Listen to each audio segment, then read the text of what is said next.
and I do have a Okay. bit of sad news. So once again,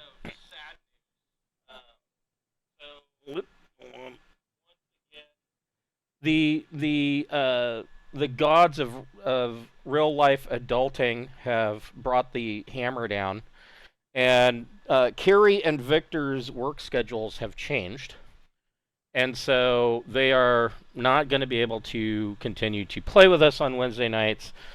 She let me know about this yesterday, and she's like, well, I'm hoping that you know Ching-Shi will someday come back to the floating palace, and so for the foreseeable future, they will be missing out, which is Alright. which is unfortunate because I mean, shit, She was about ready to become the empress yeah. So I mean, after we kill this other lady. oh, you guys, don't worry, we'll have something in store. I've got so much shit planned, but so it's funny because we kind of upped the schedule, and the adventure where you guys dealt with the Princess Rouse situation was kind of done out of order.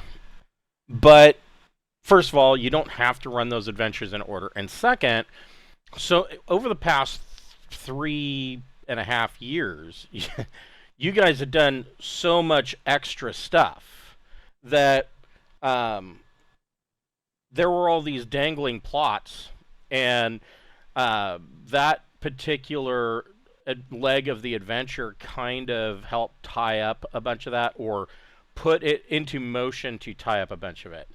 So, um, so yeah, I'm not upset by having to run that out of order at all. But I mean, it was bound. Shit was bound to happen, and there it was. But yeah, I'm just sad to see Carrie go because I mean, Cameron, Carrie, uh, Billy, and CL um, from my Saturday game. You guys are like my you guys are my original players from Yeah. way back. Getting lonely. I know, right? Yeah, from way back. So you guys are my peeps that started with me over at um, the gaming shop.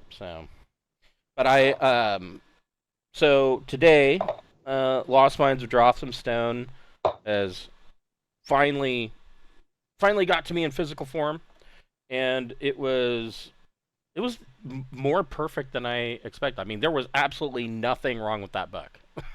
I've never gotten a proof copy where I've said, this is 100% right. One of them was bad enough that I had to send back for a second proof.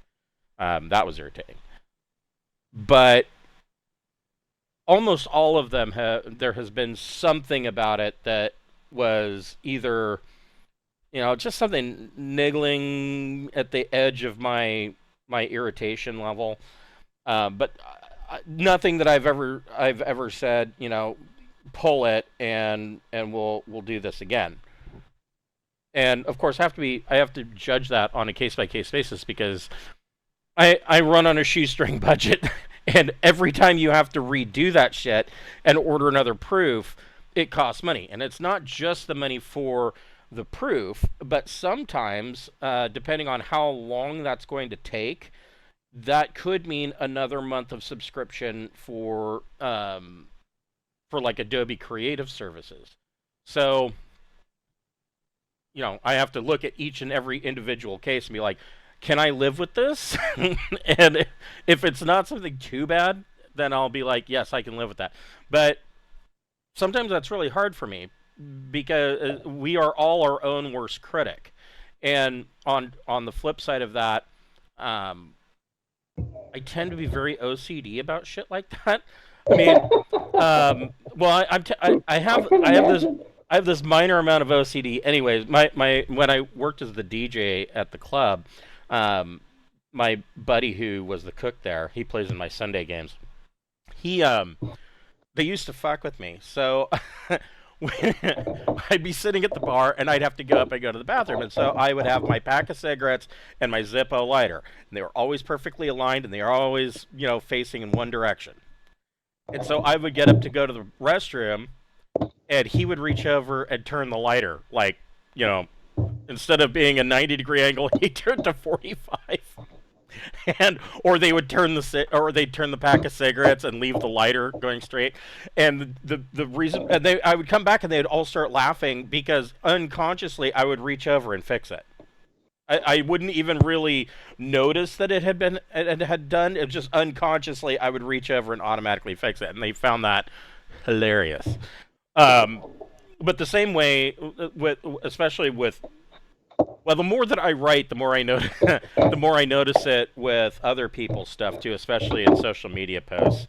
God damn young people! I mean, they can't even spell. Do they not teach spelling and grammar anymore in elementary school and middle school? No. You know what they teach?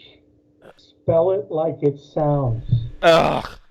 Yeah, well, that's what a lot of them do. K-A-T is perfectly acceptable. Well, this and when you correct somebody, I think this is funny. They come at you with, well, it's in the dictionary, so that means it's right. I'm like, that's not what a fucking dictionary is for. A dictionary is a lexicon that shows you what the usage of words in the common parlance is. It doesn't mean that the word is a real fucking word. Here's a great example. Conversate. God damn it, I hate that word. When you hear two people go, oh, well, I was conversating with them. You mean you were having a fucking conversation? Because you were either conversing or you were having a conversation. But there is no such thing as conversating. That's not. I saw this exact interaction happen on RuPaul's Drag Race. I remember that. What was it? One of the queens said they were conversating with somebody, and the other queen was like, I think you mean converse. And they go, huh? And she says, just say talk. Yeah, just Like, say you were someone talking. is Stop trying to sound like you have more ridges in your brain than you do. So yeah, no, that's a huge one. Oh my god, it's like rusty nails on a chalkboard for me. But yeah, so I notice this shit, especially in my own stuff, and like some of the errors. Like, I almost had a minor heart attack because there was this huge spelling error on the back of on what is supposed to be the information on the back cover of the book, and I'm like, holy shit, that didn't make it into the print, did it? So I look at the print model, like, no, it's spelled perfectly. I'm like, they came from the same place. How the fuck did that happen? Well, anyways, at least one I can fix. The other one cost me money to fix, so minor crisis averted. But yeah, so that happened. So that book's out, available on Drive You Through RPG in PDF and print on demand. And if you buy the print on demand, you get the PDF and all the digital files for free. And the digital files are many, because there are, of course, as I've done with all of the previous books, a butt ton of maps. And they are both done in player versions and referees versions, so that, the referee can have his version open and he can see stuff that the players don't necessarily. Like, if you're using a VTT, you don't want to show off all the secret doors and stuff. That can be irritating. And then work continues on the treatise, a treatise of magic and spells, which is going to be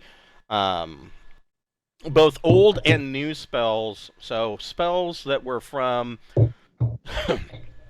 basic, well, not basic, the companion rules set and the master's rule set, as well as from first edition D&D, will be in this book, and new spells.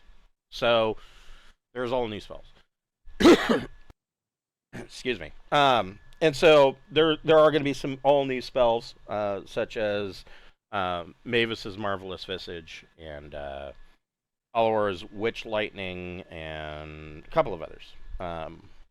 I've added rules for cantrips, which yeah, needed. Yes. yeah, cantrips are so. I mean,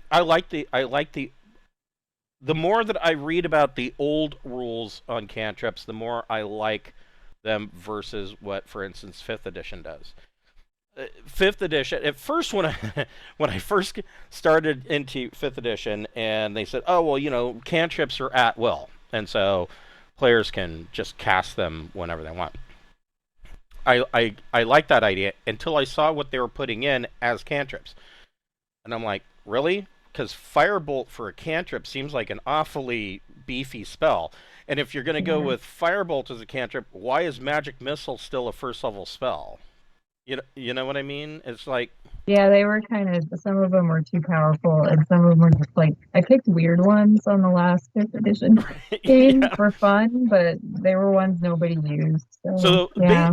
basically, the eyeball ruling for cantrips in the old school was that they really can't do any damage, and they are just minor. That seems fair. Yeah, they're minor little nothing spells. But if you are clever, you can use them um, to create a distraction or maybe even a That's perfect. some kind of That's weird, exactly how it weird should be. social situation.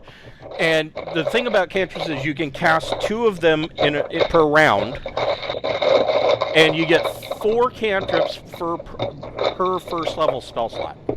So you might have belch, tweak, clean, and the reverse of clean, dirty. Memorized in one first level spell slot, and you can cast 2 of those at a time. Belch and tweak could be quite amusing. Tweak. So Yeah. tweak causes an invisible pair of fingers to pinch a section of a body part of your choice on a target of your choice within 5 feet. So, well, one of my favorites is, you mix wink and tweak. So you do the tweak, and then whoever you tweaked turns around, and you cause them to wink at them. So that can cause all Oh, sorts of that's a fun. good, Yeah, yeah, that can there you cause go. fun social interactions. So that book is in the process of being. Right now, I am working on cleric spells, and the commune spell in and of itself took up like 2 pages because there is a ton of shit with commune because it actually breaks down into multiple things that spell can do. So yeah, I'm on cleric spells right now, and and that's what I'm working on. And then because evidently I'm a masochist, so I was really sick last week. We brought home a bug from the family reunion that turned into, well, for my wife it was a sinus infection, which she took Mucinex and promptly got over it. For me, it turned into a massive infection in my right tonsil and my right eardrum. And like the doctor was worried, he was seriously worried that my eardrum was going to rupture. He's like, if there is anything coming out of your ear, you need to get back here ASAP. And so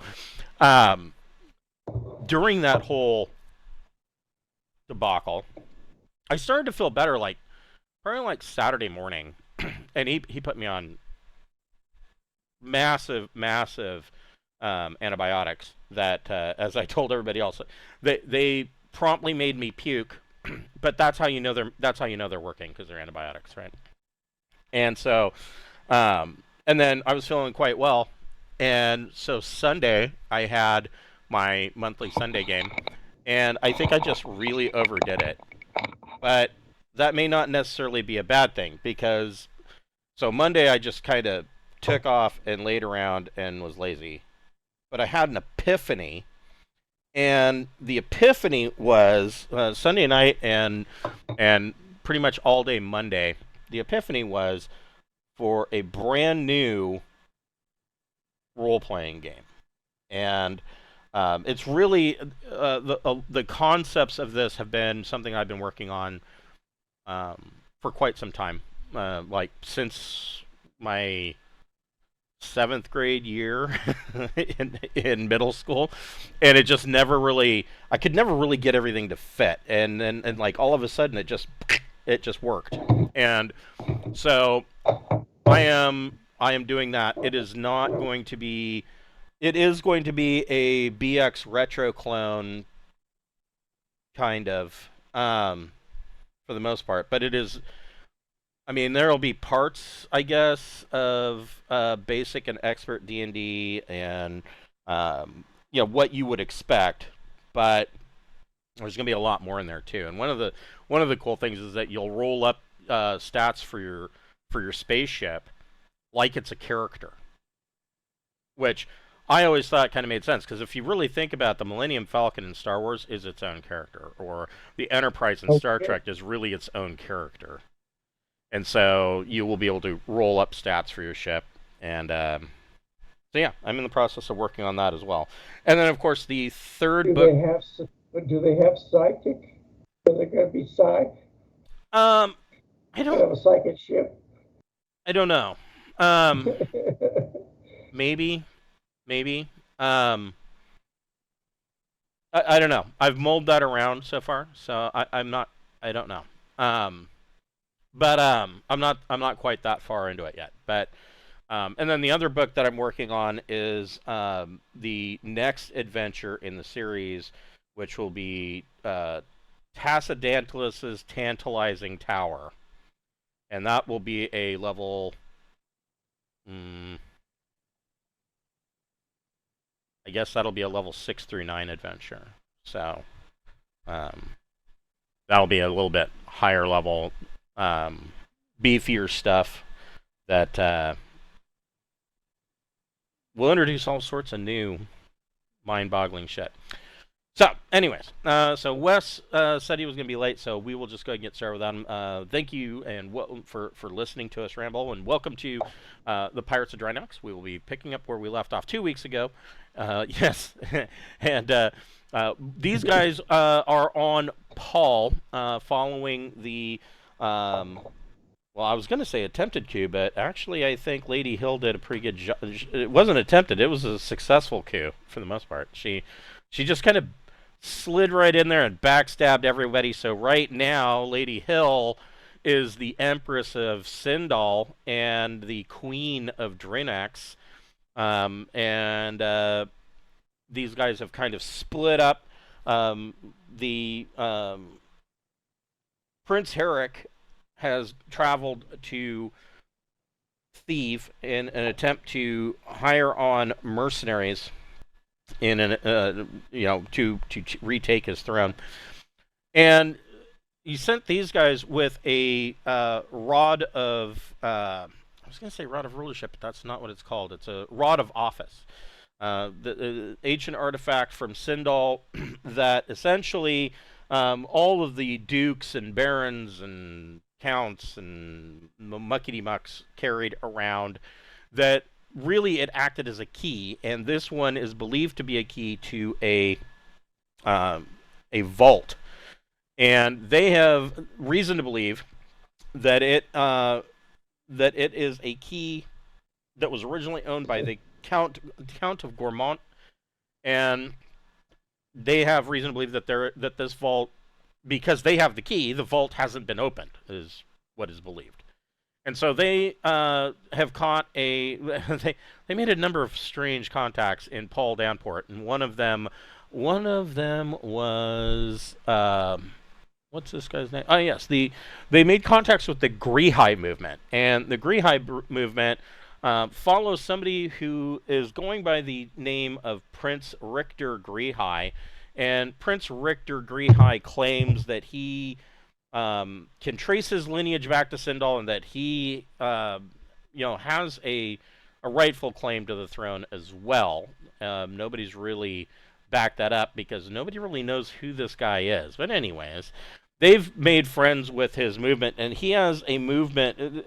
Whether or not he has a claim to the throne is not so consequential as the fact that he's really focused more on his movement, and his movement is an anti-Aslan group. And not so much that they are racist, in that they are just wanting to stop Aslan Ihati from coming across the Herate border. In a lot of cases, yeah, it does kind of spill over into the possibly racist motives for a lot of these people, but that's not really the core about what the movement is about. And so these guys, because Paul has such a alarmingly high law level, these guys were unarmed, and so the movement has agreed to hook them up with some weaponry. And I mean, not a lot of weaponry. It amounts to like a hunting rifle, a shotgun, a coach pistol, and I think a revolver. But, at least they're not completely unarmed. And of course, Gregor still has his garrote and his brass knuckles. Now, garrote. They 12 Rover rule. The major form of... I'm supposed to lift weights at night. Yes. The major form of transportation, of overland transportation on Paal is these nuclear-powered trains. And that's what these gray lines are showing, is that these are the rail lines for these massive nuclear-powered trains. And they refer to these as the grain trains. And grain trains... yes, they haul a lot of farm, produce and grain. They also haul people and sometimes cargo of other matters. And so these guys have boarded one of these, train cars and are making their way. They were trying to figure out, how... Part of the law level of Paal is that they don't allow any over-planet flybys. If you're coming in to Paal, they want you to land at the Downport for sure, but they don't want you flying and landing anywhere else. And so they will literally shoot down... there's multiple governments, and they will literally shoot down ships that fly over their airspace. And so these guys are... really looking at how can we get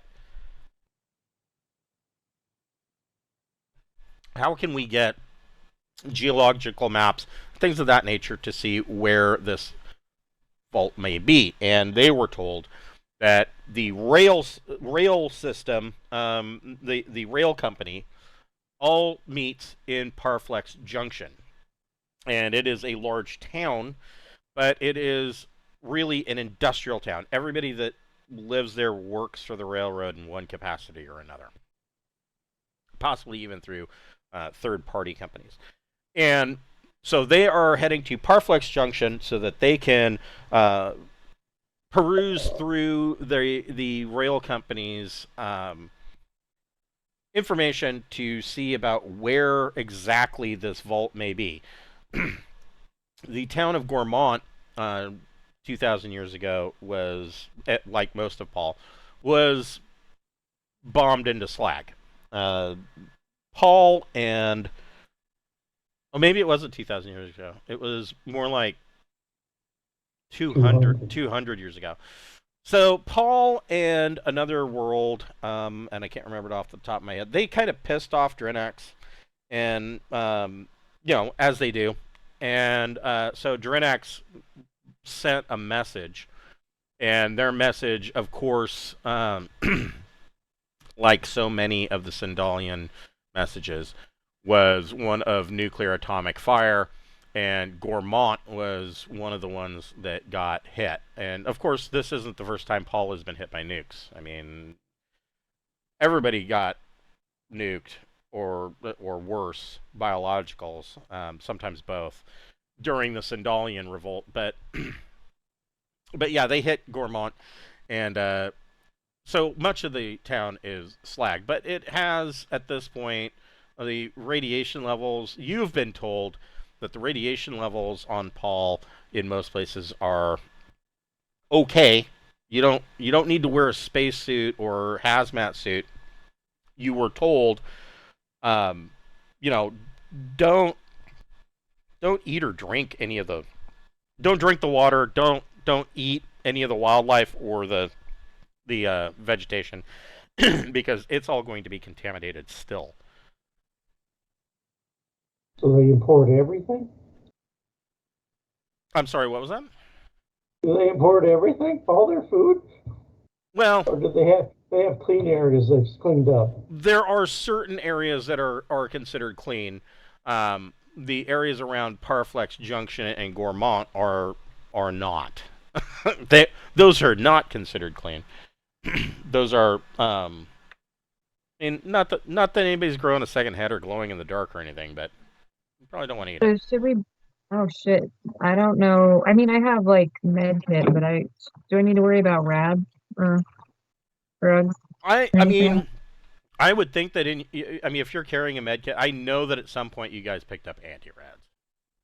Yeah, I want to keep track of how many. I don't.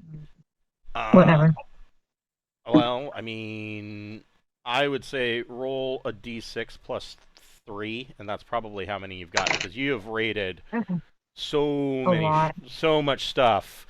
And I would also, and this actually came up in another, in our Friday night game. Let me find it here. Anti-red 92.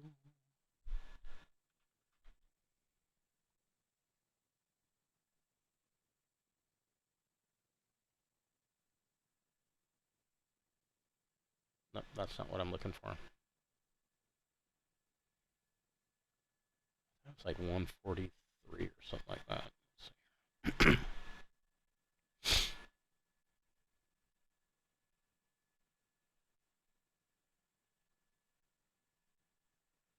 Yeah, there's another anti-radiation option. So with anti-rad drugs, you can take them before, or you can take them immediately, up to 10 minutes after exposure. But you don't want to take any more than that in a day because if you do, you'll permanently lose endurance from doing that. Which really, you're if it's bad enough, you're going to permanently lose endurance anyways. So I don't know. Depends on how long you want to be contaminated versus I don't know. It really depends. But there is another item. I know that it's in medical stuff.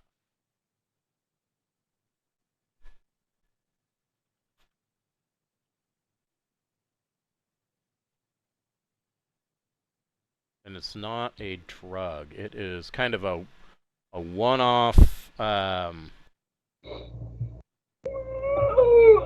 You jam it in your thigh. There it is. Radiation emergency applicator. That sounds like VX antidote. Kind of. So this thing is on page 95. You just take it and stab yourself in the thigh. Essentially, yeah. And it will immediately reduce 1d times 10 rads, which honestly isn't a lot. That's not a ton. But in this situation, it might be okay. I mean, if you're walking out on the hull of your ship and you get hit with a solar flare, this isn't going to help you keep your hair. But so yeah, this will do 1d times 10 rad reduction and will cause you to vomit for 1d minutes. But this could make or break you in some ways. So I mean, I would say that you would probably have 1d6 of these as well. Okay. And I brought my. Can I bring my field kit that I? Yes, absolutely. Let's see. What do I have?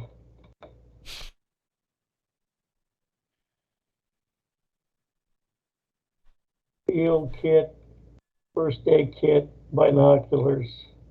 I did buy the Geiger counter, so we should know right away if we're getting radiated. Yeah.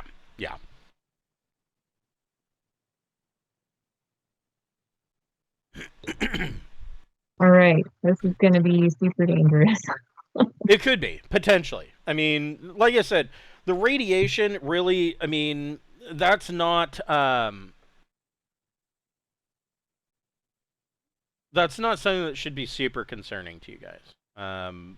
Because I mean, you guys work in space, so radiation is Got to kind be of a little crazy. yeah. Space is filled with radiation, and it is no small scientific wonder that you're actually just in your own star system.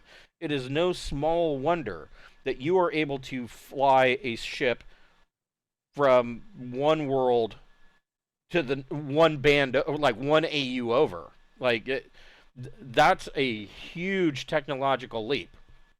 And in real life, there are ways of doing that.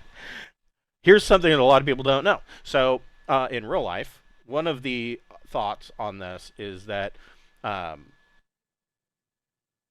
one of the questions might be when you go to the bathroom on, for instance, the International Space Station, where does it go? I think it's recycled. The pee does, at least. The pee yes, the pee gets recycled, but where does the solid waste go? Well, I assume it gets freeze dried and goes out with the garbage. I'm not even sure that they freeze dry it. So, but it does. I thought space freeze dried it. I don't know. No. So in a lot of cases, that gets stored in panels in the walls of the space station. Ew. Because it honestly is one of the best radiation protectants there is. Oh, okay. All right, I can forgive it then. Yeah, I mean, you know. I can forgive their poo walls. Yes, poo walls can help protect you against solar radiation and cosmic rays. So, yes. And it, I mean, depending on what you ate, it could be a lot lighter than lead. So. Yeah, but they don't have a Taco Bell nearby up there. Yes. Yeah, when they have NASA Taco Bell freeze-dried food, that's when you know that everything's finally hit rock bottom. So this train. I don't know. This field kit has 1 day's worth of almost edible iron rations. Yep. So it's got a lot of beef jerky and fruit by the foot. It also has a machete. Mm-hmm. Yeah, I would say that they would. I mean, yeah, the law level on Paal is pretty bad, but they would something like a field kit. If you're leaving to go into the wilderness, yeah, they'll let you keep a machete. Good. That's one more weapon. Now, Gregor, you usually have a body pistol, right? Yes, but I don't know if I was allowed to bring it. Well, I mean, if you want to attempt it, hold on, let me. I remember the body pistol was very specific. 142 page. It's not much. It's a range of 5. Damage 2D. Better than nothing. So, well, let me see if the scanners will detect it. They will not. Oh, goody! That's another weapon. So yeah, you can drag your body pistol along. That's saved the last round for me and Beth. Oh, great. Wonderful. It's better than being eaten alive. Gregor's on the positive side tonight. So, you guys board this nuclear powered train, and the trip to Parflex Junction. So, despite the fact that this train is nuclear powered, It really only travels about 30 kilometers a day. Oh, wait. Oh, no, that's a semi-desert. Never mind.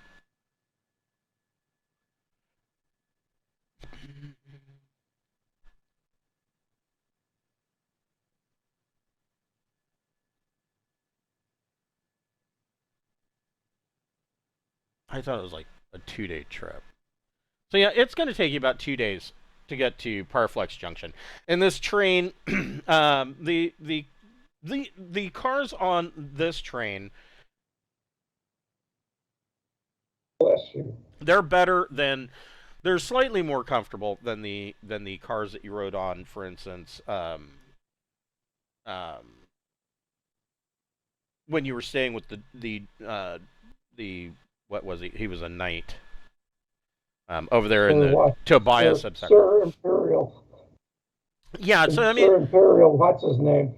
yeah, these passenger cars are a little bit more comfortable. There's a dining car, there's a passenger car, and then there is a sleeping car. And the sleeper car, basically, there are private rooms with 4 bunks in them, or rather 2 bunks with 2 beds in each sleeper room.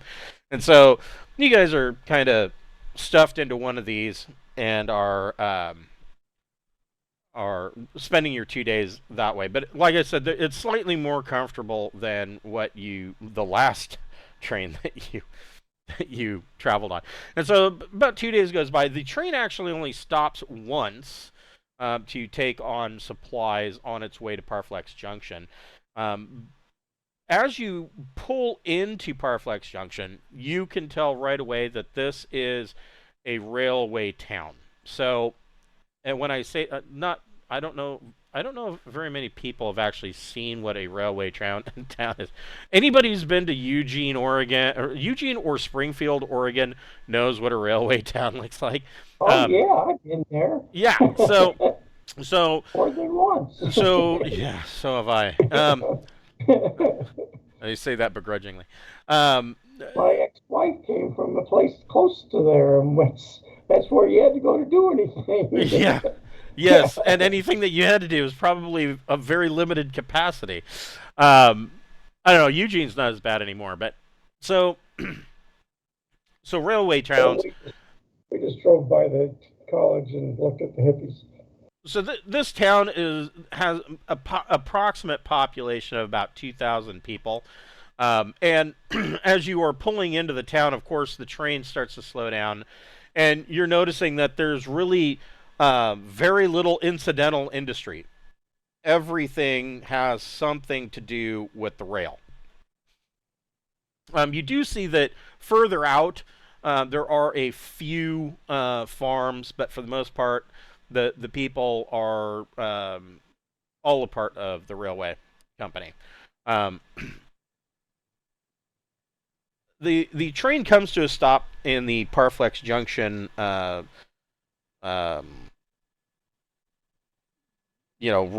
rail station.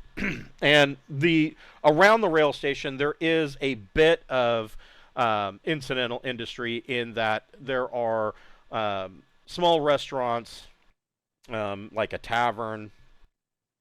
Hold on just a second, let me redo this. That's better.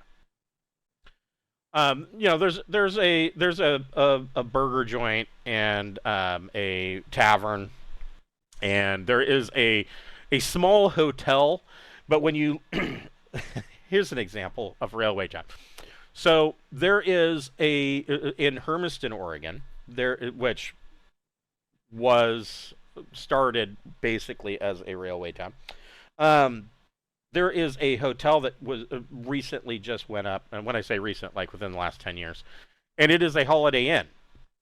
It does not look like any of the other Holiday Inns. And you look at the Holiday Inn and it's like right along the rail tracks.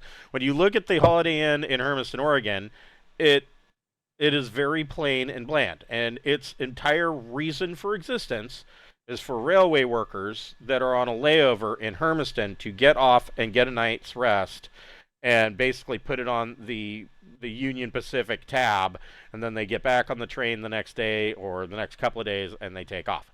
That's it. And it is strategically located almost directly across the street from a place called Snooki's, which is also the Hermiston Brewing and Tap Room. So they always they always put these things very close to those. In the Dalles, the railway station is about 3 blocks away from a tavern called the Laundromat. And so everybody would say, "Oh, what were you doing last night?" I was at the laundromat." And you would think that they were saying that they were doing laundry, and you're like, "How much laundry do these railway guys take with them? Why are they doing their laundry?" No, it's just a dive bar that serves shitty beer. They do, believe it or not, have washers and dryers, so if you are doing your laundry, you can drink while you're doing it, so you're at least somewhat productive. But yeah, right. And when I say that they serve shitty beer, I am not lying. Like they had Steel Reserve and Old English 800, in a cooler. No joke. And the place was busy all the time, like constantly busy. So this is what you're dealing with in Parflex Junction, and there are, there's the essential general store and things of that manner, and then of course there is the large railway administration building, because this is kind of a central hub for the rail line. So what would you guys like to do first? Should we carouse a bit? What do you think? That No. might be a good idea. We need to at least show our face, I think, before we start going around asking everybody questions. I'm a total stranger. You never see me. Hey, what's this thing up there? You know about any tombs or stones or vaults? Or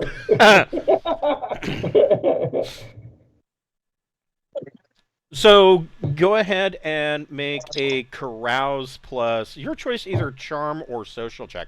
And while you're doing that, give me 1 second. I'll be right back.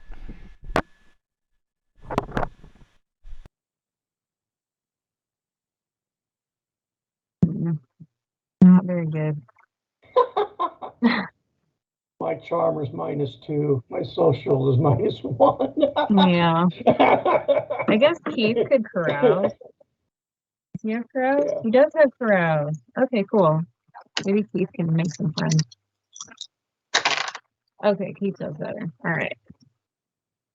So that's 9. Yeah. Or That's oof.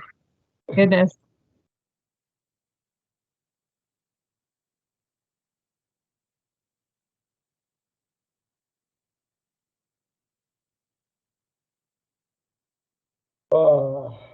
I obviously didn't carouse very good.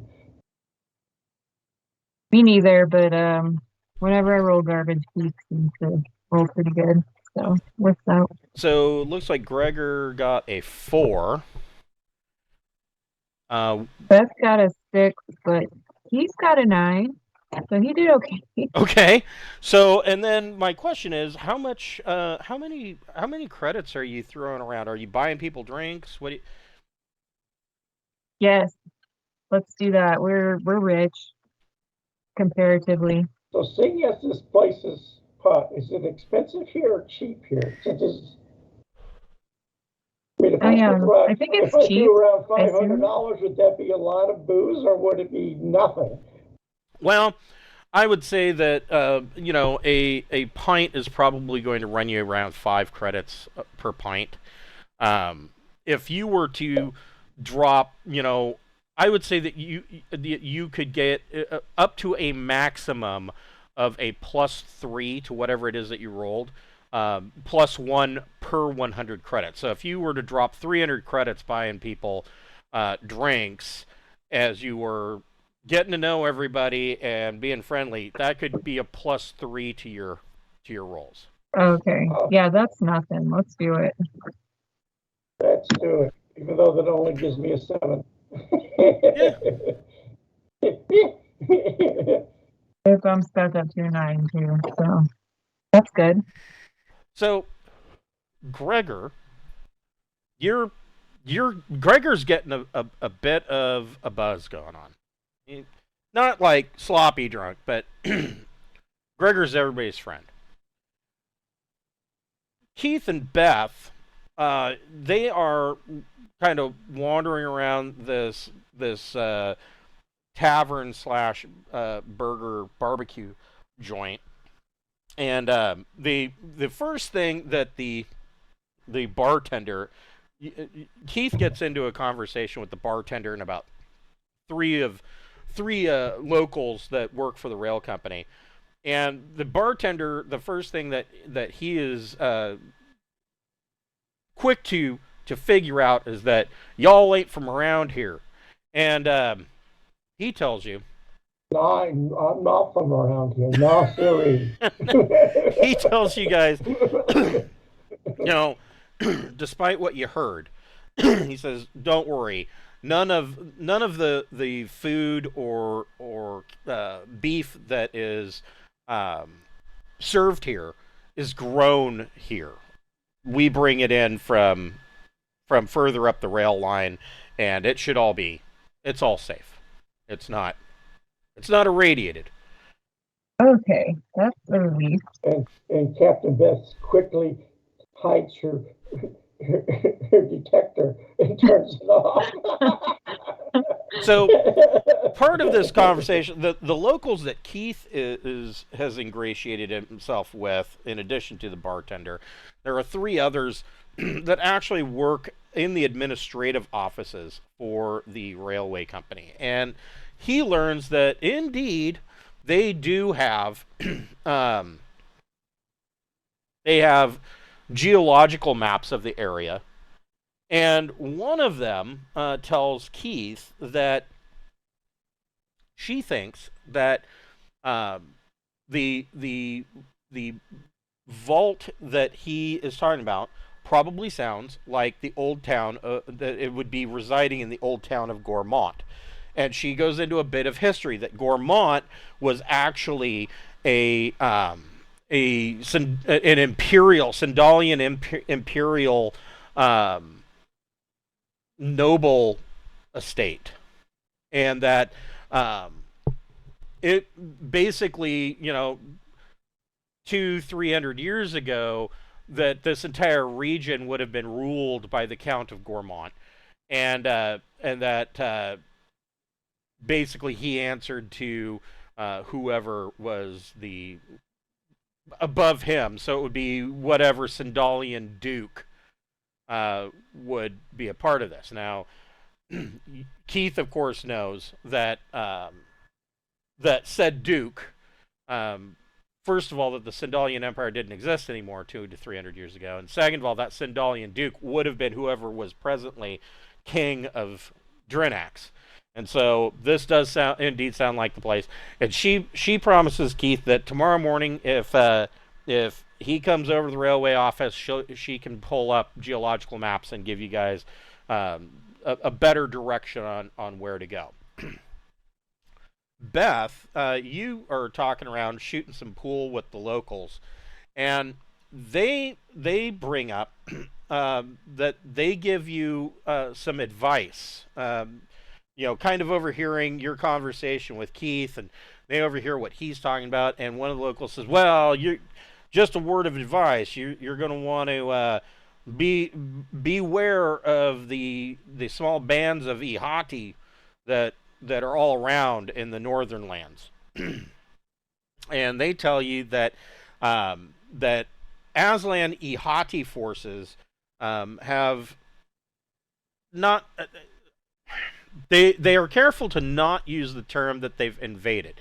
They tell you that they have come down and stake claims of land on Paal, and the locals tell you, the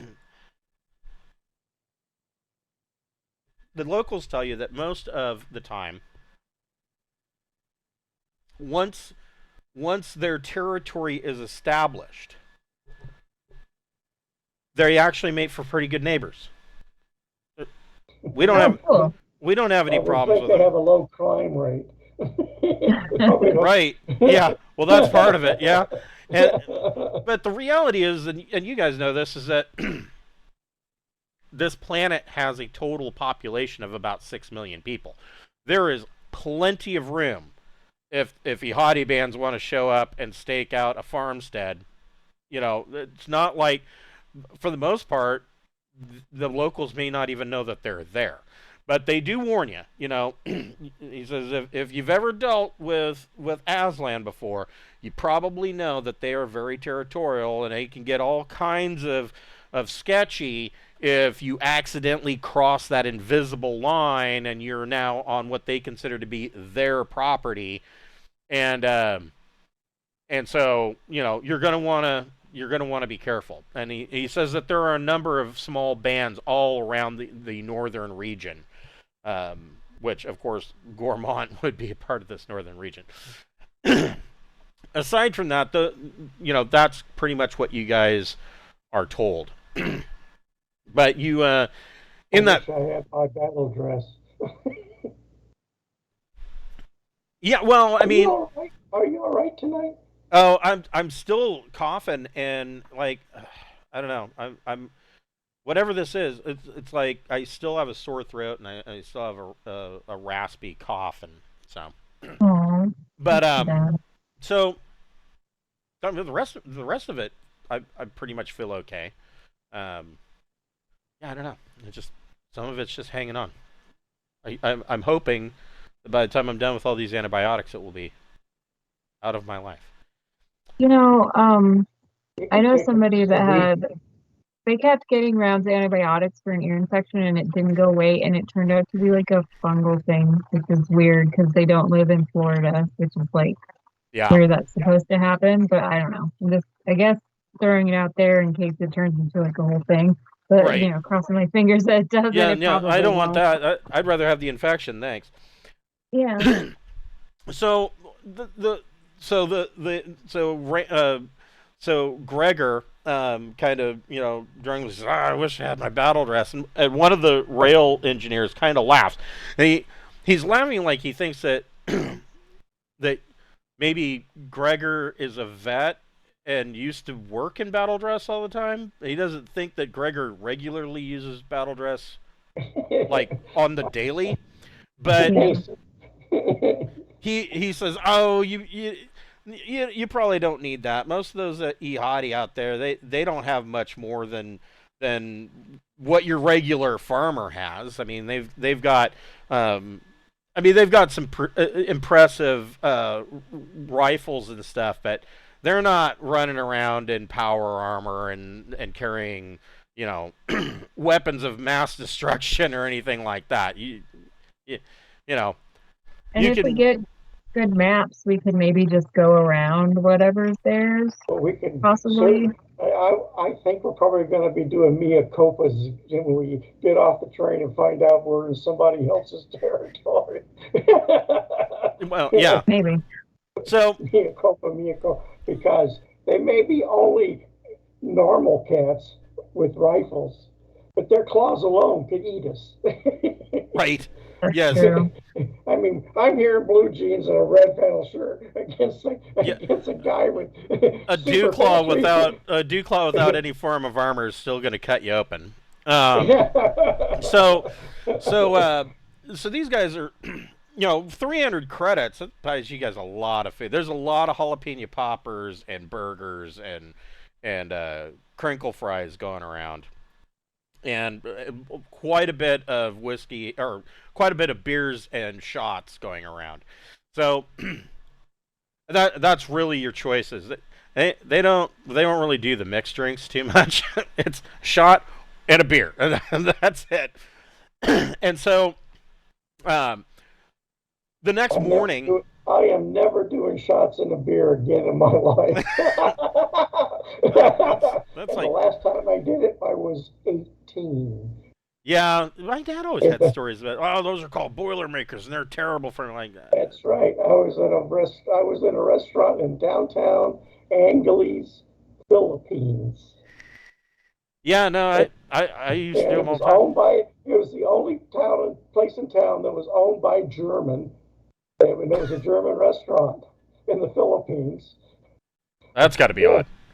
that was odd. So for our final, we had to go to this restaurant for the semester. We had to go to this restaurant and speak German all night. Well, we got blown out of our minds. Yeah, I bet you did. So yeah, Yeah. so those are your basic Yeah, it cost options. the whole $25. I mean, they might have wine, but it probably comes in a box, like a juice box. In Yeah. fact, originally it was a juice box. They just had it for so long and nobody was ordering it that it turned to wine.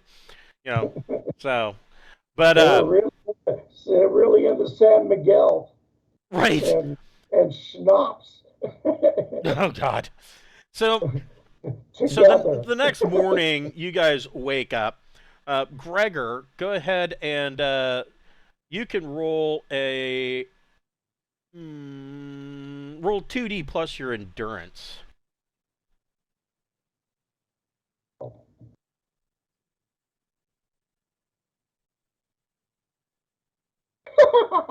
Fuck, snake eyes. Oh shit. So I'm throwing up everywhere. yeah, Diarrhea yeah. everywhere. Gregor, I go- Gregor's I like go- an hour late getting up. He's throwing up. He's got a terrible headache. And he's shielding his eyes. Doesn't want any bright light on him. Oh my head. Yes, your head. And so the next morning, you guys, So fast. you guys kind of nursemaid Gregor over with you to the Parflex Junction Railway Administration Office. And this administration office, the right when you first walk in, there is like a little. It's the most ridiculous of things, but I've seen it so many times that it's just not that unusual until you think about it. There's a fucking gift shop there. And the first thing that you see when you walk into this railway junction is that there's a rack of sunglasses that is sitting there. So I don't know, maybe Gregor. I'm convinced that rack of sunglasses is always there for a reason. And this is exactly that reason. And so Gregor's probably trying on sunglasses, but the woman behind the main counter. She recognizes you guys from last night. She's actually not looking much better than Gregor. She's a little pale as well. Got some dark circles. Do you have any wake up pills? I'm sure I do. Sober ups. I don't know. I don't think we should throw more stuff at anybody's body. Vitamin B injections. Yeah. Yeah, but she immediately sees the state that Gregor's in, offers him a cup of coffee, and she says, if you want to pick out a pair of them sunglasses, they're on the house. You guys took care of us last night. Ooh boy. And so she brings up these topographical and geographical maps of the region and shows you where she thinks that this vault may be. And she tells you that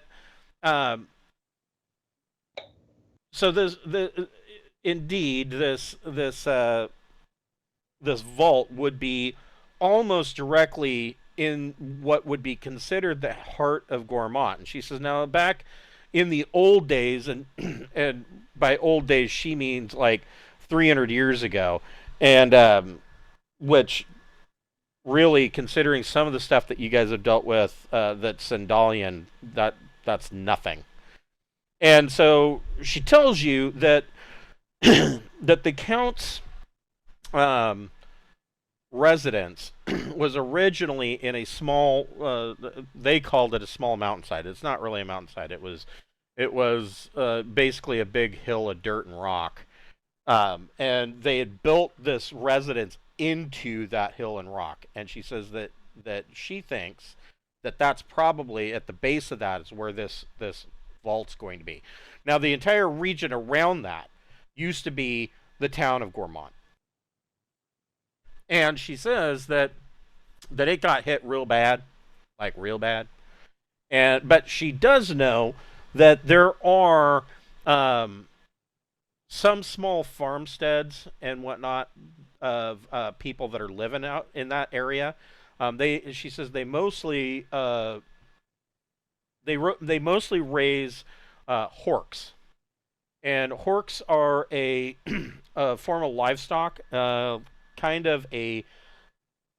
Horks are known on multiple worlds, usually imperial worlds, but they are kind of a mix between a shaggy-haired longhorn cow and a horse kind of thing. And she said, actually, we ate quite a few Horks burgers last night. And she says she does offer one other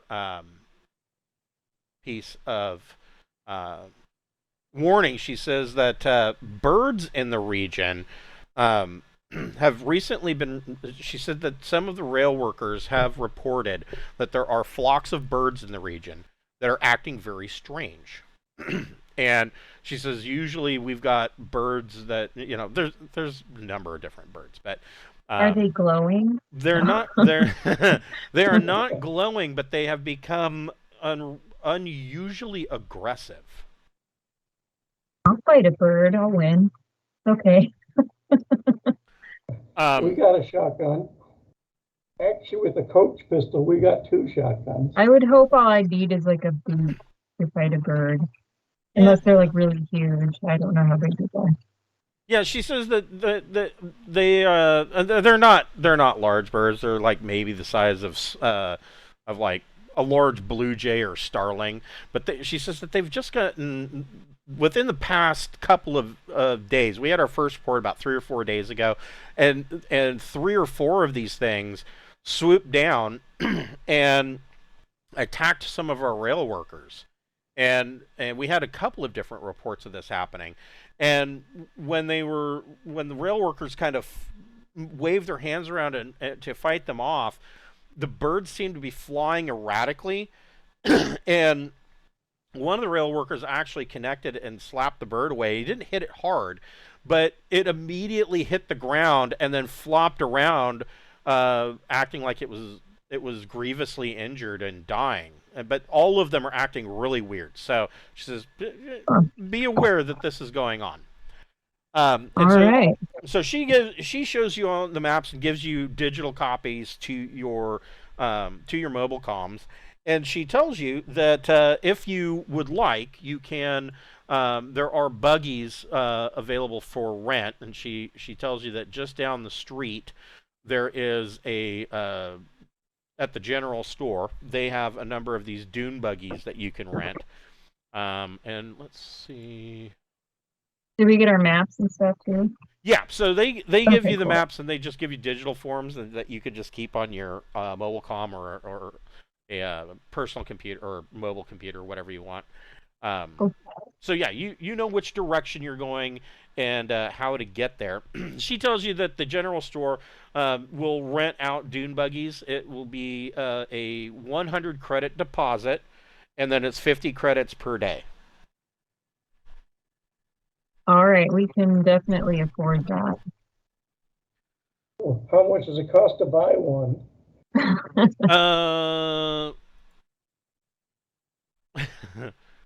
I'll just rent it. It's fine. 1,900 credits. Oh my gosh. They're 2-seaters, so. We need 2. Oh, we need more than one. Okay. So we'll rent 2 of them, and I'll subtract 100 credits a day. Okay. We need them for 3 weeks. Well, I would hope it's not going to be that far. Yeah, I really, really hope not. I don't want to have to like butcher Gronk out in the wild, or what were those things called again? I forget. The horks. The horks. Yeah, I don't want to have to butcher horks and eat them out there. Come up pretty good. So then then my question is, out of the 3 of you, who has drive, preferably drive wheeled? I took it at 0. Nice. So. Okay, so You have it at 1? Okay, you're gonna do better than me. Oh, but we got 2 of them, so okay, excellent. What does Keith got? Let me see. It says 0 next to drive, but there's nothing written in the parentheses, so Yeah, I he don't probably know. just took the base skill, Okay. which is fine. I mean, at Oh, least you're okay, not at cool. -3, right? Yeah. So you guys get over and you rent your buggies, and this is what these buggies look like. They're pretty rough. 5. Oh, shit. I guess it's because you're driving hungover, huh? Right? Yes. Oh. Blah. So I luckily, told you I picked this over up. they do come with with entertainment systems in addition to their improved communication system. Improved, like, does that mean that it's actually got the correct size CB antenna, or or does it still have the big one that you have to tie off to the back bumper? So yeah, Yes. they Wouldn't tie off from the bumper. so you rent a couple of these, and Gregor takes off in his, and he's just all over the place. What'd you get for your drive roll, Beth? Let me make it.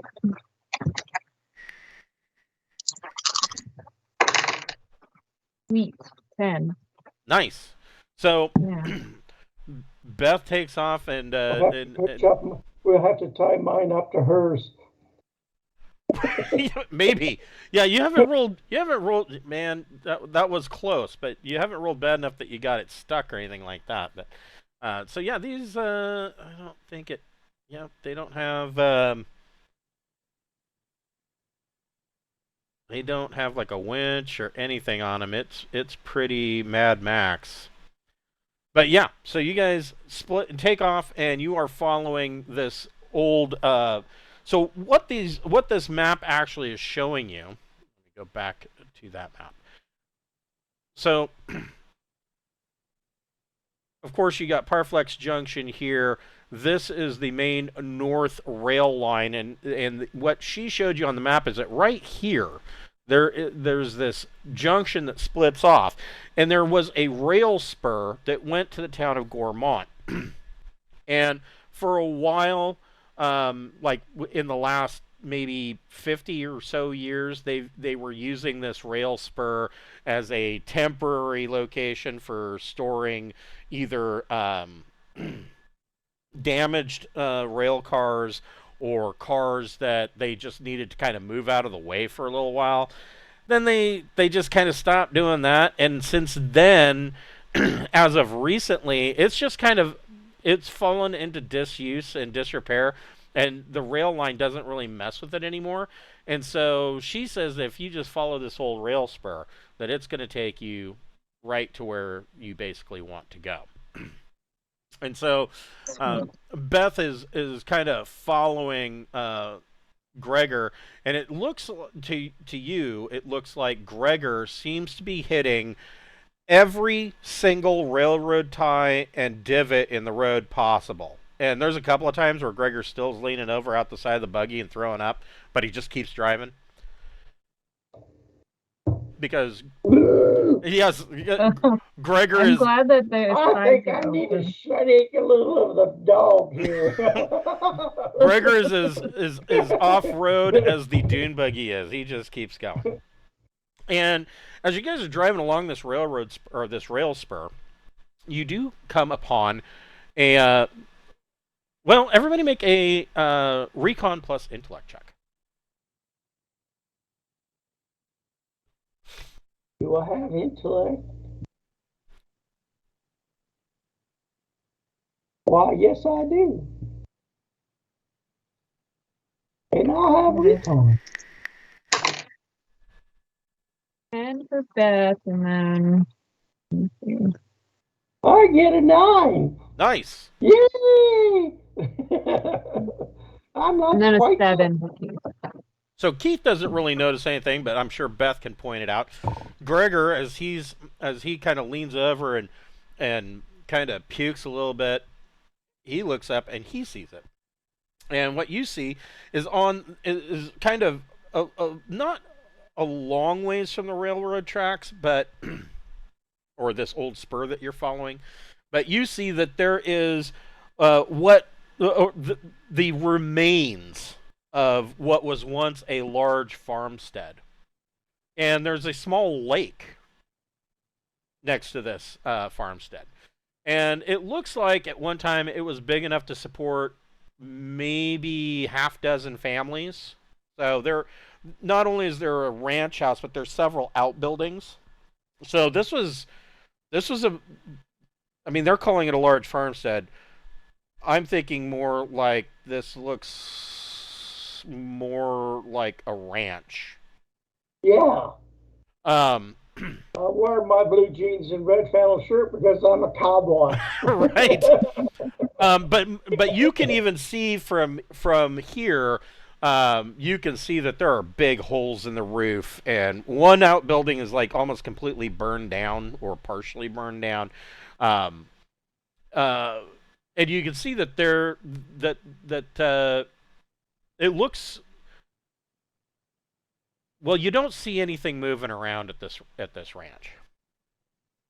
Well, I take that back. That's not true. You do see some stuff moving around in the fields around horse the ranch. cows out there? There are. So there are. These are what horks look like. Oh, they're kind of cute.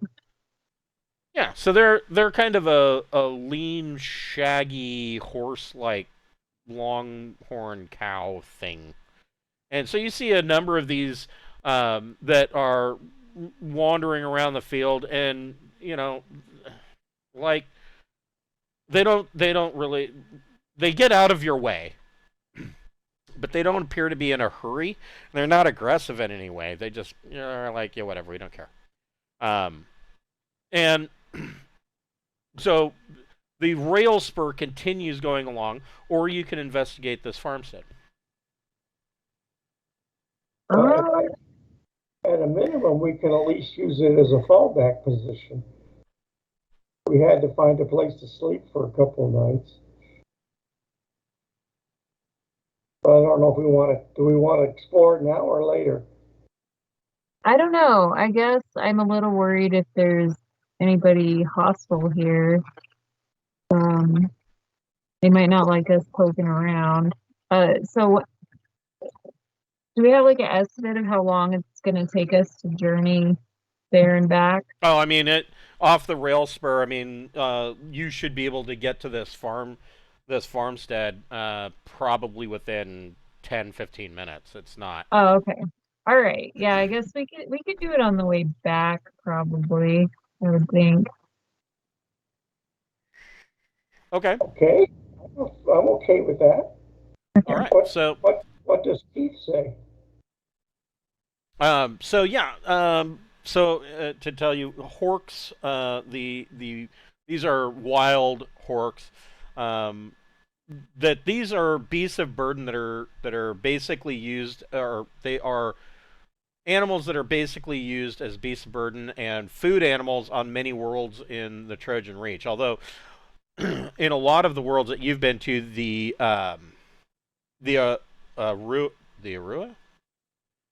Aslan version has been quite prominent, and you have more Awua, more familiarity with them. But you notice that these are kind of wandering around. It says they're not native to Paal, but they have been herded on planet for so many centuries that most of the locals assume that they've just always been here. They're like agile oxen and placid beasts. They're more likely to wander away than to attack, and they will clumsily flee from loud noises or sudden movements, such as if you're honking your horn or playing your entertainment system loudly. So as you continue along this rail spur, you guys can make another drive plus dex check. Drive plus dex. Got 8. Nice.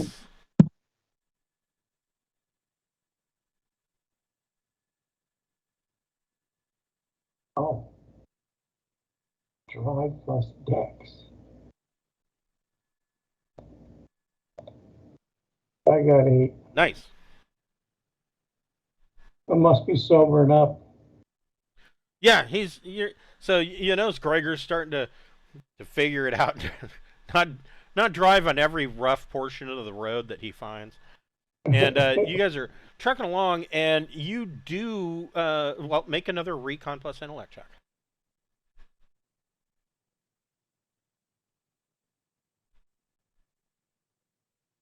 7. I got a base roll of 10 for both my characters, so I'm sure we're fine. Okay, so yeah, so as you're driving along, there are woods and trees all around this rail spur, and of course most of the rail tracks are overgrown with weeds and grass and whatnot. And as you're driving, of course, the dune buggies, of course, scare off, animals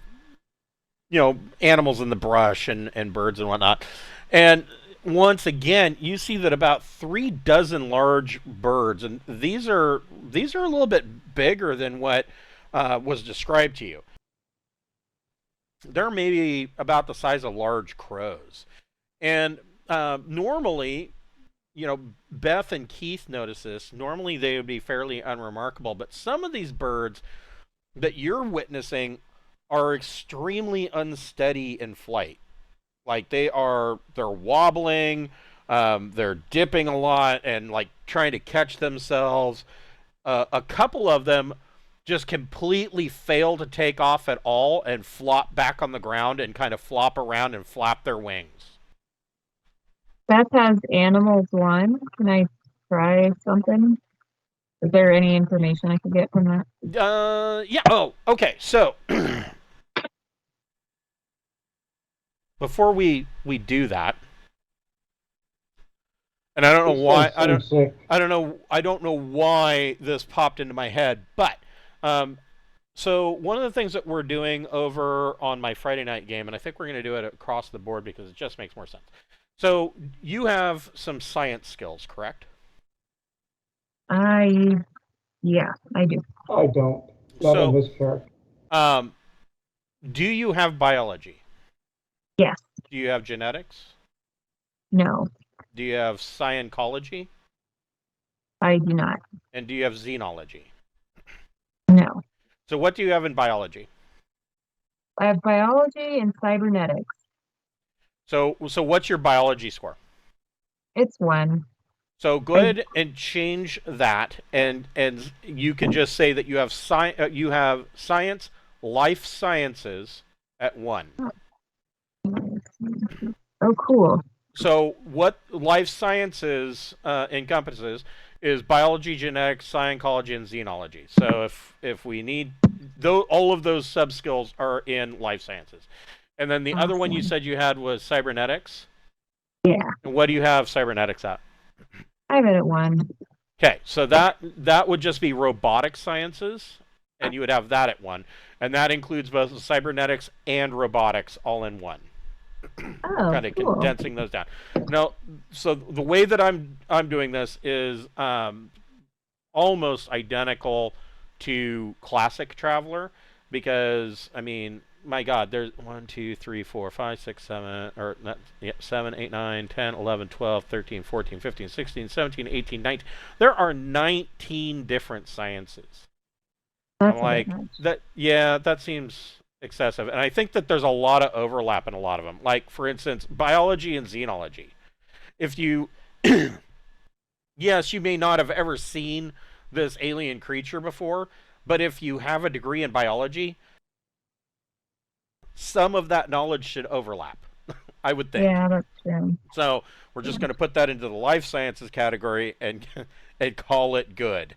Cool. So yeah. So with animal, so yeah, you can go ahead and make an animals 1 plus intellect check.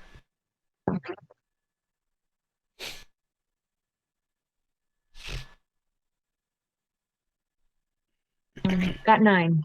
Okay. So yeah, you would know that that this probably means you can tell that these birds are sick with something. No, they're bad. They're a bad way. They don't seem aggressive at all. Not like what was described to you. And maybe if this has been going on for 2 or 3 days, maybe that aggressive behavior may have been an early onset of whatever this is. But you're in conjunction with your medical training, you're like, yeah, them birds ain't right. They're sick. We should stay away from them in case it's something that's contagious. I don't want the avian flu, ma'am. Yeah, me neither. Bird flu. That's twice as bad as swine flu. So, continuing on, you do finally arrive at the ruins of what was once the town of Ghormount.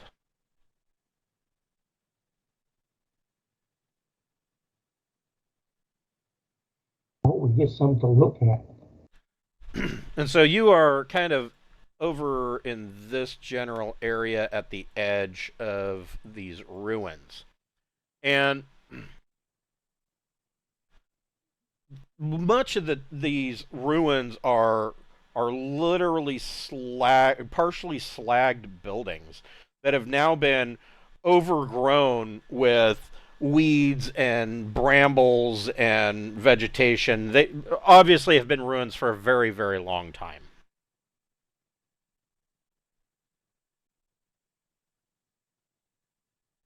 We don't see any Aslan or sick birds. Make a recon. Everybody can make a recon plus intellect check.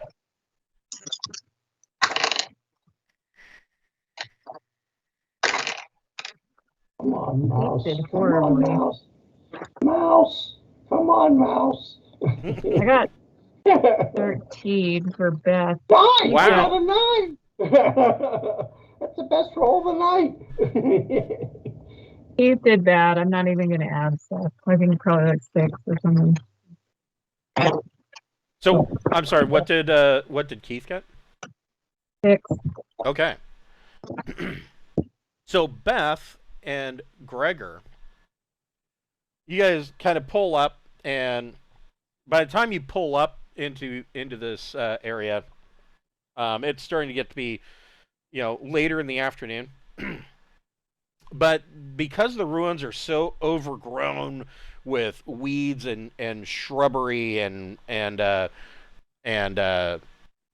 brambles and tangles, the light in here is most definitely a lot dimmer. It's a very shaded area, and it's so overgrown that you're going to have to park the vehicles. You're going to have to go in on foot. But as you are kind of you pull up and you park and you're kind of looking out at the situation.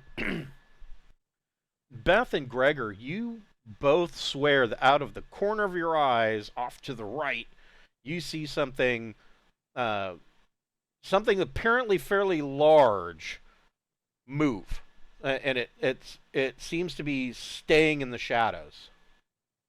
And when you turn to look at it, there's nothing there. You just see, overgrown weeds and dirt.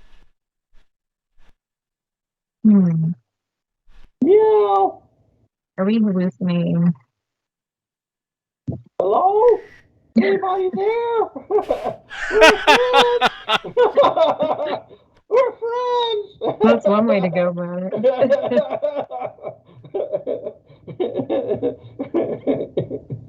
I'll turn on my flashlight.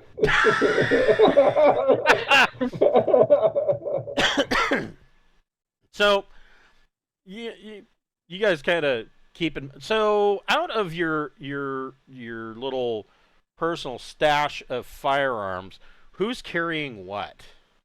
I guess we should probably divvy that up, and so we know what we're what each of us are carrying. Did I write down what it was? I thought maybe No. Keith did. 4 Gauss rifle, 4 Gauss pistol, 1 static blade is written somewhere. Does that have anything to do with this part of the game? No. Okay, I don't know what that was.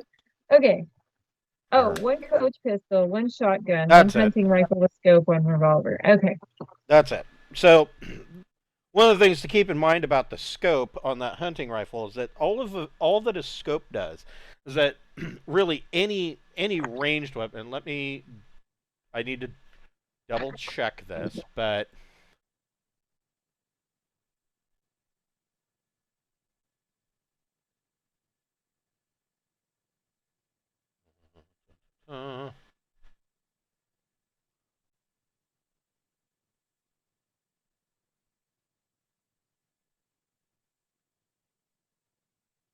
so it doesn't matter what the range for the weapon itself says. That is the effective range of the weapon. That's how far it will shoot. But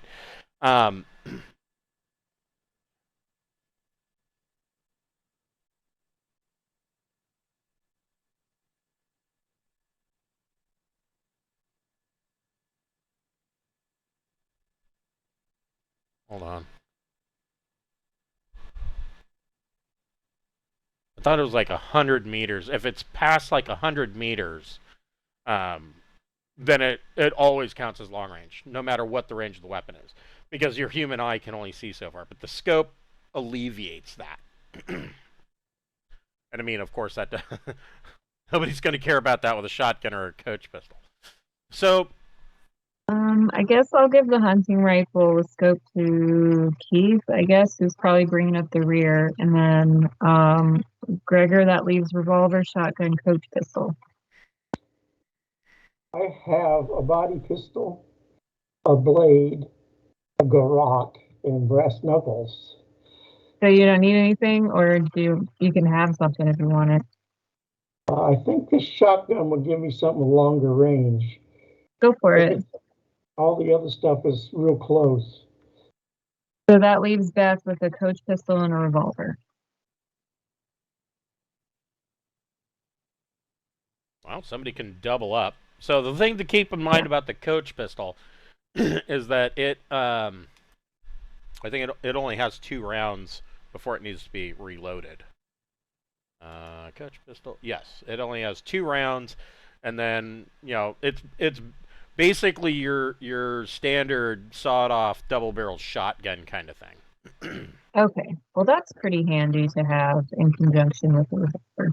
So yeah, I mean, it All does 40 minus 3 damage, but it only has a range of 5 meters. So you don't want to be inside of that 5 meters, but yeah. Okay, good to know. Are we unloading on the mystery object? I don't know if that's wise either. No, I'm not unloading on the mystery object. He'll come eat me. I mean, we'll keep our hands on our guns or whatever, but yeah, I think Gregor's instinct to yell at it might be the right thing, just to identify what we're dealing with. Okay, so Gregor, you guys kind of move into the ruins a little bit. My tentatively. My field kit has chem lights. Oh, so it basically has glow sticks. Yeah, it has 6 glow sticks. Well, that's it's not that dark, but that is potentially extremely handy. And that's one of the things I like about travelers when they create something like the field kit. They kind of think of a little bit of everything. Like, what actually would you put into a field kit? Well, glow sticks. I mean, duh. A fire starter, glow stick. Raves, roller rinks, and spelunking. You want glow sticks. And something to put around you. Right, yes. Maybe, maybe half of a tent or something like that. You guys kind of tentatively start moving through these ruins and are really hyper on edge, keeping your eyes out for whatever this big thing is. And I got the shotgun up. coming. Well, hold on. Is it 5 rounds? Is it Simiano or what is it? It's a regular standard shotgun, I assume. It is a regular standard shotgun.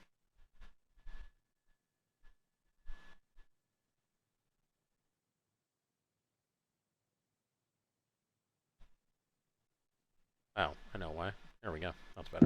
My light shotgun that I have on the ship has 6 rounds. Yeah, this is a regular standard shotgun with a 6-round magazine, 4D damage, and a 50-meter range.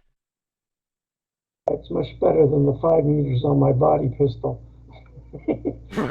Yeah. Or my machete, or my or my garage, which is really close. That's for close and personal and friendly.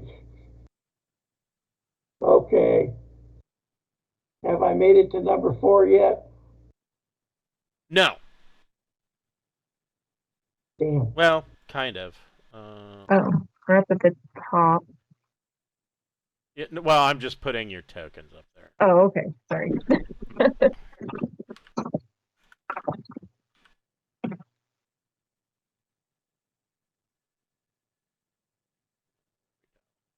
Yeah, I'm just throwing your tokens up here because, Roll20 has to attach literally everything to tokens, including any initiatives, and so I need your tokens on the board. Not that we're really using the map for anything other than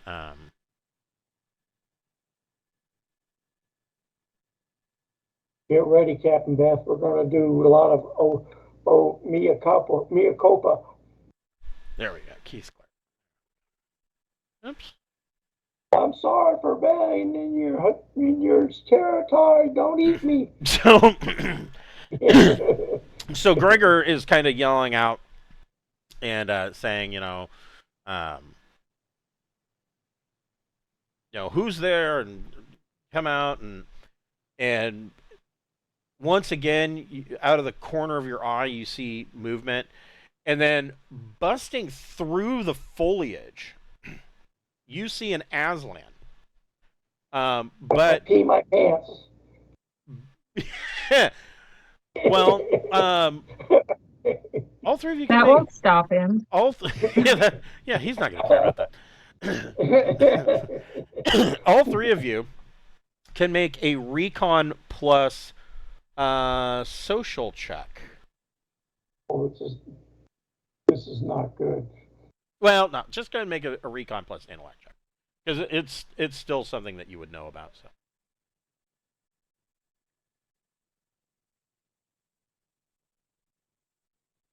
7 for Beth, 11 for Keith. Okay.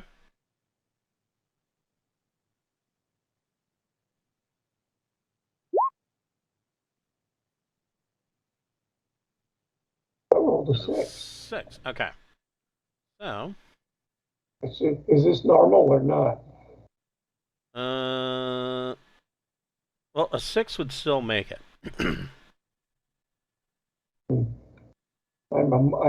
With those things, I am a +1 and a -1. So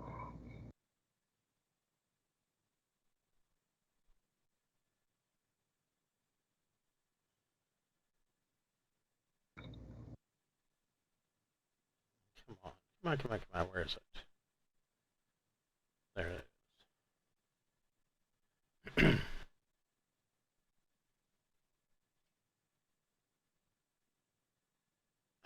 I thought. You know what? I'm just going to do it this way.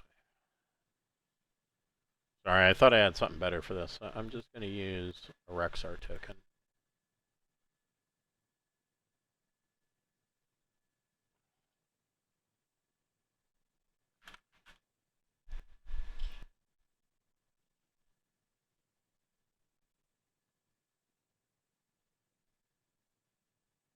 No, not Alan. Aslan.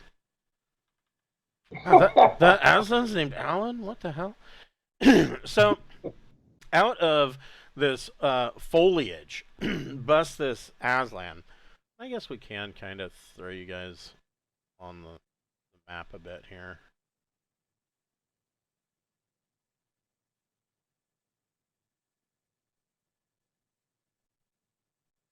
Kind of like so. So the thing that you notice about this Aslan is that he looks a lot to Beth like the birds did. He does not look well, and he is whatever top he was wearing has been shredded and ripped open, and so he's wearing shreds of a shirt, and his pants are one leg is like torn off, the other leg has holes in the pants, and he appears to be completely feral.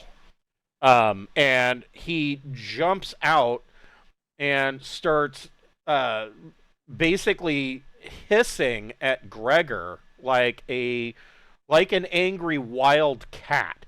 But the difference, of course, is that he has his hands out and he is bearing his Dewclaw. He is ready for fighting. And I need... Start blasting. Where did they Mama! put... There we go. Mama! Oh my gosh, there's something that'll turn mammals and birds feral. That's not good. Try not to breathe in any of the mist that we turn them into. Yes, ma'am. Hold on here. I need to... Let's see.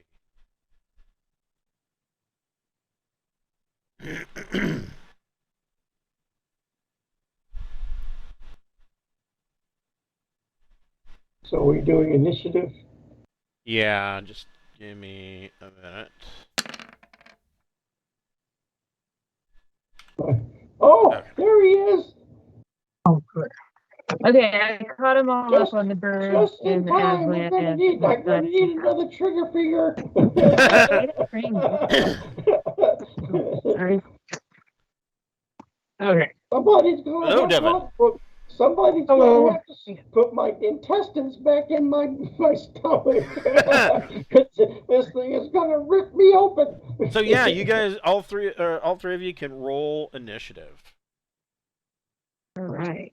In this case, is 2D plus anything? Yeah, 2D plus either your Dex modifier or your Intellect modifier, your choice. Ooh. Dex is 2. 11. Ooh.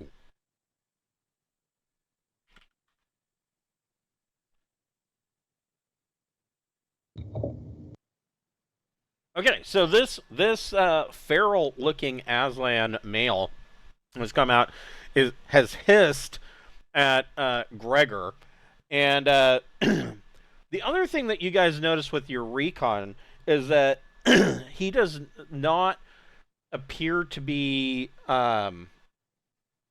It's not that he's not reacting to Gregor because Gregor's been calling out. It's that there is no sense of recognition. Like, he doesn't act like he understands anything that Gregor is saying. And so far, in all of your travels across the Trojan Reach, you have not met any Aslan yet that doesn't speak Galenglic. So, I mean, his appearance with the torn shirt and ripped pants, and I mean, he just looks. His fur is completely disheveled. He looks like he looks like he was dropped off on a desert island somewhere, and maybe you should be looking for a volleyball with a handprint painted onto it named Wilson. But he doesn't show any sign of recognition, and for all intents and purposes, he acts like a 7.5 foot tall, 300-pound, pissed off cat. So Gregor, what would you like to do?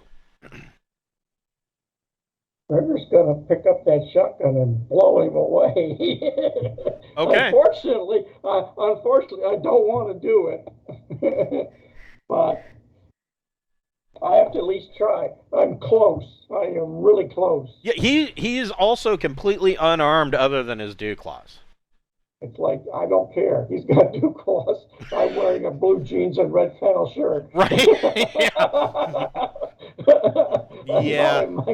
I'm not on Nice my kitty, battle kitty, kitty. Nice kitty, kitty, kitty. So, I'm close. That's +2, right? It is a +1 for close range. Oh, and I have +1 for slug. 10. I hit him. Yeah, you do. With a +2 to damage. And it's 4D +2. It is. Yes, so it'd be 4D +2 total. 17. Yikes.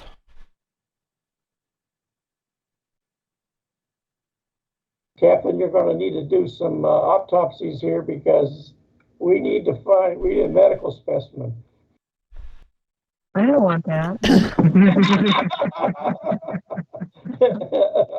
I got a first aid kit you can use. So, yeah, but so here's the thing. So, Gregor sees this cat hiss at him, and he's like, and he goes, bam, and shoots this thing at nearly point blank range with a shotgun, right?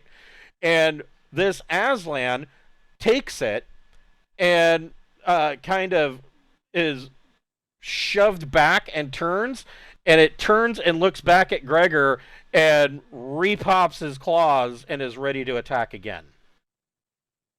Like it, he shrugs it off. Oh no. Beth, what would you? Yeah, Gregor's probably like, oh shit. Beth, what would you like to do? Not only did I pee my pants, I'm in range to use the coach pistol if I want to. Yeah. Well, it would be considered long range for the coach pistol. Keep in mind, the coach pistol only has a top range of 5 meters. So, I mean, you could step forward, like literally like 3 steps, and pull the trigger. Okay, yeah, I think I should do that. Maybe 2 large steps. It seems like a pretty bad threat. I very much want to eliminate it if possible. So yeah, I'll go ahead and do that. Too bad you can't squeeze both triggers at once. Gun combat. Yeah. All right. You know what? You could. Well, you know, now that you say that, let me, just out of curiosity. So it says, essentially a sawed-off double-barreled black powder shotgun. The coach pistol is deadly at close range, but useless at any real distance. Yep, here it is. Both barrels can be discharged at once, in which case the damage is increased to 4D. Coach pistols require a successful gun combat slug check as a significant action to reload. So, yeah, you could fire both barrels at the same time. I really don't want to catch this horrible space disease, so I think I just might. So wait a minute. It says increase coach pistol. It says increased damage to. Oh, I see.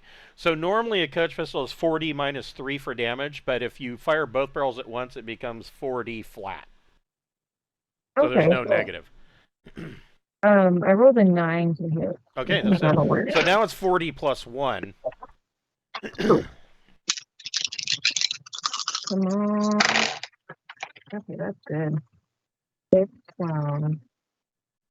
14, 15, 20 altogether. Jesus Christ. Okay. So, yeah. That's 37 between the two of us.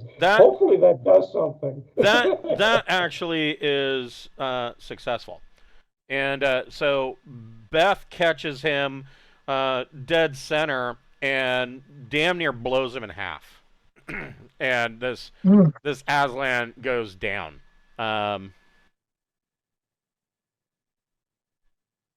Is there anything obviously wrong with his guts, or there's not like another creature taking up residence inside it or something? Yeah, the little alien pokes its head out. So go ahead and make a medic plus intellect check. And if you, let's see, you have a med kit, right? Do you have? I have a Do you have first any? aid kit. She has. Do you have a med kit, Matt? I do. think I have a so. TL12 med kit. Okay, I just got a first aid kit in case we need Well, it. with a TL12 med kit, let me double check it, but I want to say that that's going to give you like a +2, maybe. I already have like a really high medic score. I'm gonna be fine, I think. So an enhanced, Unless I'm yeah, it's a +2 for a TL12. That's considered an enhanced med kit. So yeah, I got like 14 altogether. Okay. So, yeah. It takes you a couple minutes because you're poking through what's left of him, and after essentially two shotgun blasts, there's there's considerable damage. But you note that this guy, well, you note a couple of things, and having spent time with Rexar, and having spent time around Aslan, so there are beads and tokens that are braided into his hair that show that it looks like he was an Ihati minor son of a clan. And you note that most of his fur is like matted, and but not not to the point where it doesn't appear to be to the point where like the fur is growing into dreadlocks necessarily, but it is matted, like he hasn't been taking care of himself for the past couple of days. So whatever has happened to him, as far as like the ripped up clothing and whatnot, that has been in the short term. Could you please take your radioactive radiation detector and see how much rads he's got? I'm wondering if he's got radiation sickness. So I think he ate one of those birds. That's what I'm gonna guess. You don't detect that he has any radiation sickness. And I mean, you've got blood samples and whatnot, but you would have to really get back to a lab situation or set up a field lab where you could run some tests. It's going to take longer than what you've spent here, but the other, just your observations are showing you that this guy, I mean, all the Aslan that you've run into, yeah, they're exceptionally dangerous, or can be, but you've never met an Aslan that didn't act honorably. I mean, their entire society is based around an honor-bound system. And this guy acted like he was completely feral. There was no society to him whatsoever. The other thing that you note is that he seemed hyper-aggressive, and obviously his pain response was next to nil. You know, I shot him at 2 meters with a 12 bore. It's like, are there like any beaks or feathers in the digestive tract? No, you don't see anything like that. The only other thing that you notice is like, do we see any beaks, feathers, or bird meat in what's left of his stomach? In the stomach that's falling out on the no.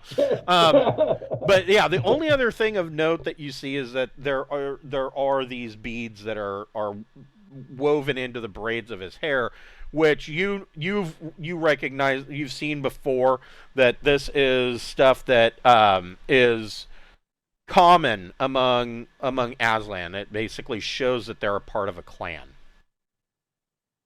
The only time that you don't see that, the only time that you have witnessed, there are two instances where you've witnessed where Aslan didn't have that, And the first time that you noticed it was Kursai, who is the Aslan noble that has been on the floating palace that was a part of King Oleb's court, and he was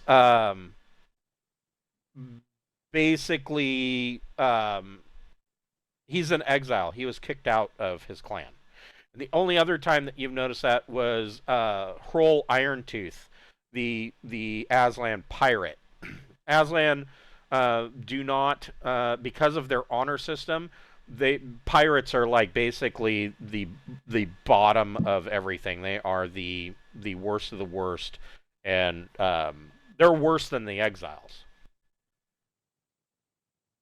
It is a dishonorable profession to be a pirate. Hmm. But those are the only two instances that you ran across. I mean, when when you were on the plant with all of the Ihati staging ground, almost all of those guys had beads and tokens and whatnot showing that they were a part of some clan or another.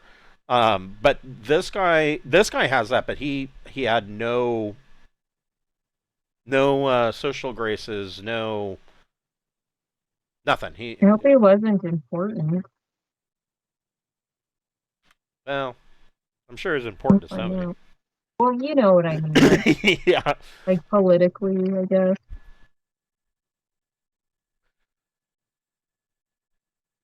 So not only does your Geiger counter, so you don't pick up any you don't pick up any prominent radiation off of him. You don't pick up any prominent radiation really from the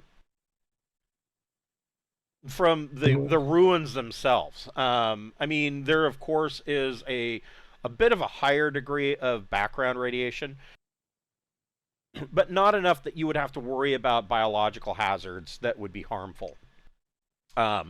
What your Geiger counter is basically telling you is what you already knew, is that you guys could traipse around here and should be okay. Just don't eat anything. Don't go shooting squirrels and cooking them over an open fire. Yeah. And considering how the birds are acting, you probably want to avoid them too. Mm-hmm. So you do find that there are a number of old paths that kind of snake through these old ruins. Some of these paths appear to be like well beaten paths, like not game trails, but like people have kind of traipsed. This is the same path that they've gone over and over and over again. Other paths, like where this guy just ripped through the foliage, you see that there are a number of paths that have just been ripped open and ripped open and made anew right then and there. And the ground for these is still overgrown with weeds and grass and brambles, but you can now pass through it. Whereas the other paths, of course, are dirt trails. Everybody make a recon plus intellect check.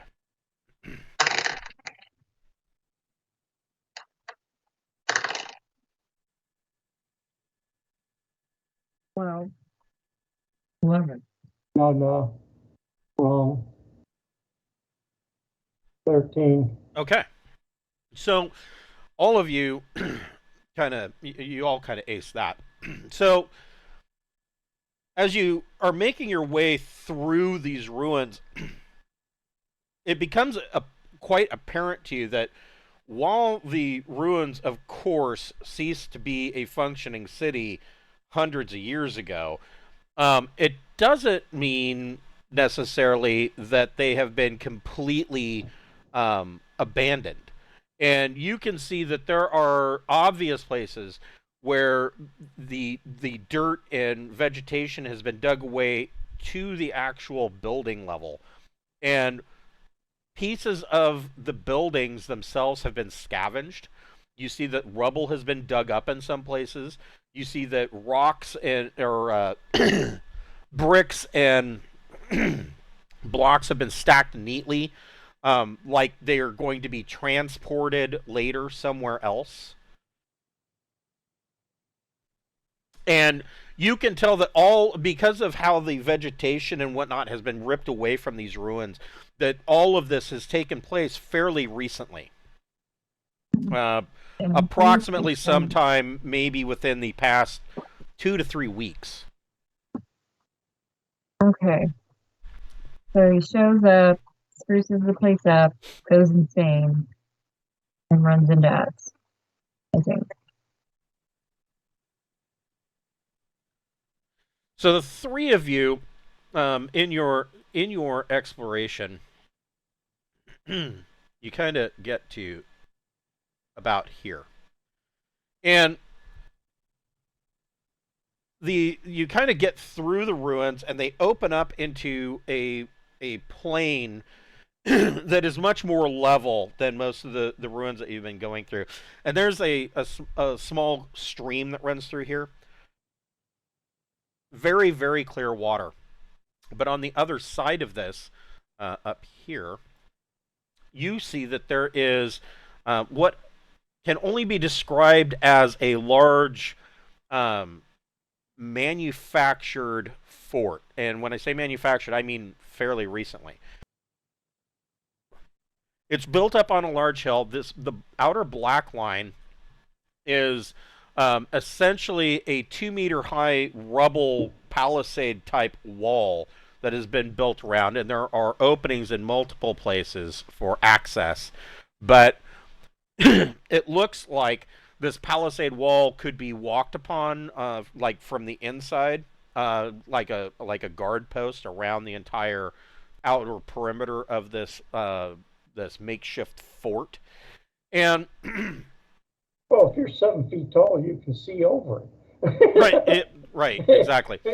And you can, initially the first thing you notice that these gaps are protected by rubble sangers that would make excellent firing positions, and that the walls themselves are built to be defensive positions in and of themselves. The whole wall on this side is faced. There is a ditch that's about 1 meter deep that goes all the way around the wall, except for these openings. And so they're almost like a moat, but it's just a 1 meter deep, 1 meter wide by 1 meter deep ditch. And but as far as seeing any movement or activity inside the fort, at this point you're not seeing anything from where you are at.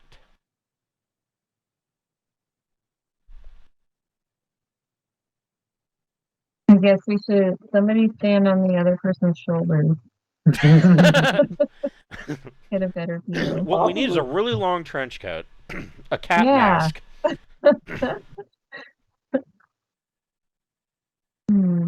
I just approach. I happen to have a really long trench coat in my field kit. Does your field kit come with a Ziploc bag of catnip? Yes. Well, yes, it does. Yeah. So go ahead and move to where you want to try to make your entrance. I thought is there like an obvious main entrance? Well, from this direction, yeah, this would be the obvious entrance point.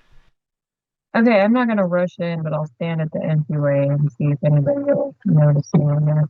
Okay. Yell in. Anybody We have home? a doorbell. Anybody home? Oh, jeez. Hey, you! Anybody home? And then there's 200 feral Aslan. Mama! So we will pick this up next week at 7 o'clock on Wednesday night. Hopefully Wes will be able to join us. Not sure what happened. He was going to be late. Well, and then if there's 200 Aslan, we need another trigger. Yeah. The more the merrier, right? Yeah. Yeah, that'll be good. You can bring a Gatling gun. So the one thing that I will tell you, moving up to this point, when you look through here, it looks to you like this, this rough, this settlement looks like it was capable of housing about 200 people. Oh geez, I hope it's not full of And arrows. aside from the wall on the outside, looking through this entrance gate here, you can see that most of these buildings are not made of scavenged rubble. These are prefab buildings. This is the kind of shit that an Aslan Ihadi band would bring down and set up to start their little homestead.